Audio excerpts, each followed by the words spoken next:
ድንግል ማርያም የፋሲካን በዓል ማክበርን ስታስብ የልጇን መያዝ ሰማች። ልጇ መከራ ወደሚቀበልበት አይሁድ ግፍ ወደሚፈጽሙበት ወደ ኢየሩሳሌም እንዲወስዷት ከሐዋርያት አንዱን ፈለገች። አይሁድን ስለፈሩ ሁሉም ጥለዋት ሸሽተዋል። ከጴጥሮስ ጋር ለመሄድ ጴጥሮስን ፈለገች።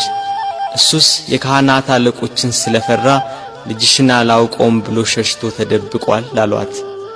ዳግመኛ ስለ ወንድሙ ስለ ያዕቆብ ጠየቀች። እሱም ሲይዙት ልብሱን ጥሎ ሸሽቷል አሏት። እንድርያስን ፈለገች። እሱስ ከልጅሽ ጋር ወደ ከተማ አልመጣም አሏት። ቶማስም እንዲሁ ሸሽቷል። በርተሎሜዎስን ጠየቀች። ከሁሉ አስቀድሞ ሸሽቷል አሏት። ፊልጶስን ጠየቀች። እሱስ አንድ ጊዜም አልታየም አሏት። ማቴዎስን ጠየቀች። እሱማ ግብር ተቀባይ ስለነበር ከሁሉ ይልቅ ፈርቶ ተሸሽጓል አሏት። ሁሉንም አንድ በአንድ ጠየቀች። ከእርሱ ጋር ወደ ቀራንዮ ከሄደ ከዮሐንስ በቀር አንድም አላገኘችም። እያለቀሰችና እያነባች ወደ ቀራንዮ ገሰገሰች። ሁሉም ፈርተው ተሸሽገዋል። አንድስ እንኳን አብሮት የሚሆነው መከራውን የሚጋራው ባለመኖሩ እኒያ ጸሐፍትና የካህናት አለቆች ይግባኝ ብሎ የሚጠይቃቸው፣ ተዉ ብሎ የሚከለክላቸው፣ በቃችሁ ብሎ የሚያግዳቸው ባለመኖሩ በመድኃኔ ዓለም ላይ መከራና ስቃይ ያበዙበት።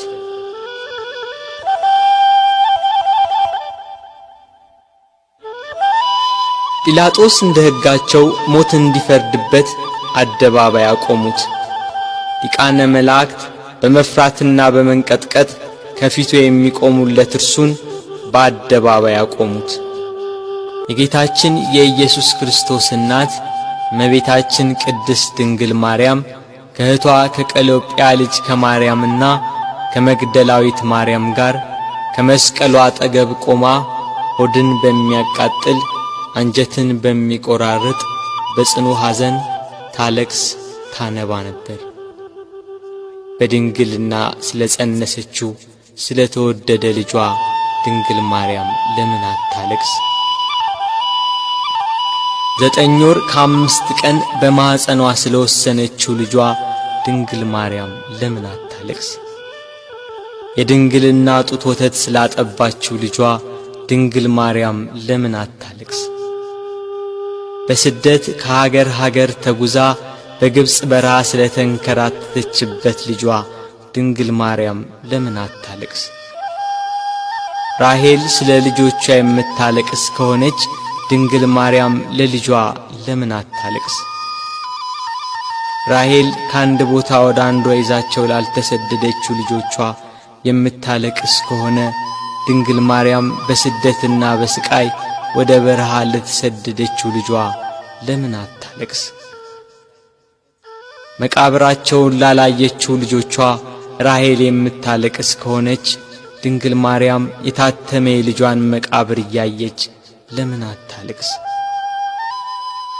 የ12ቱ ነገድ አባት ሽማግሌው ያዕቆብ ስለ ልጁ ስለ ዮሴፍ ያለቀሰው ለቅሶ ዛሬ አዲስ ሆኖ ተገኘ።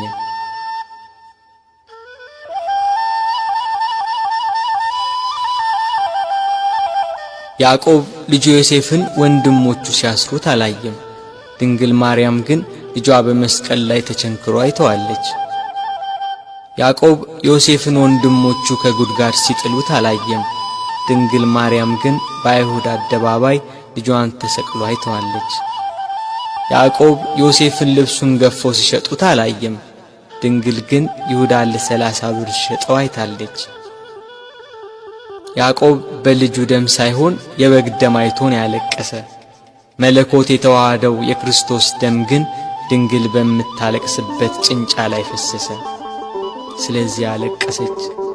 ስለተወደደ ልጇ ለምን አታለቅስ?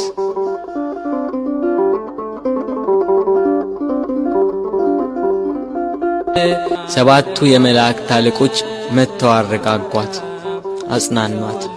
እርሷ ግን በመስቀል ላይ ሆኖ የሚሰቃይ ልጇን እያየች ልቅሶ መተውን መጽናናትን እምቢ አለች። አባቷ ዳዊት እሳት በሆነ ፈረስ ተቀምጦ መጥቶ አጽናናት። እርሷ ግን ልቅሶ መተውን አልቻለችም። ከወለደችው ጀምሮ ልጄ እያለች በስጋት የኖረች እናት ያሁኑ የልጇ ነገር ግን የመረረ ሆነባት። ልጇን ፊት ለፊት በመስቀል ላይ እያየች እንዴት ብላ ትታገስ? ምንስ ብላ ትጽናና?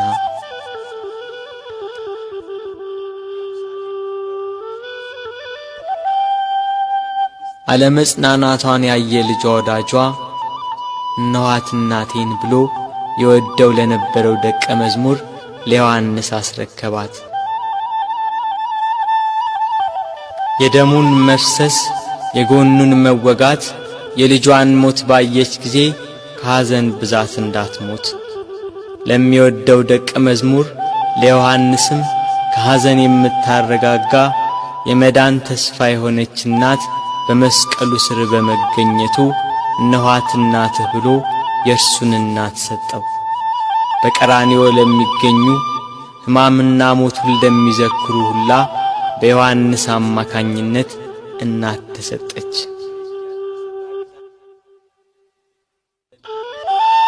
ቤት ከገባችም በኋላ መጽናናትና ልቅሶ መተውን አልቻለችም። እስከ 3 ቀን ድረስም እህል ውሃ አልቀመሰችም።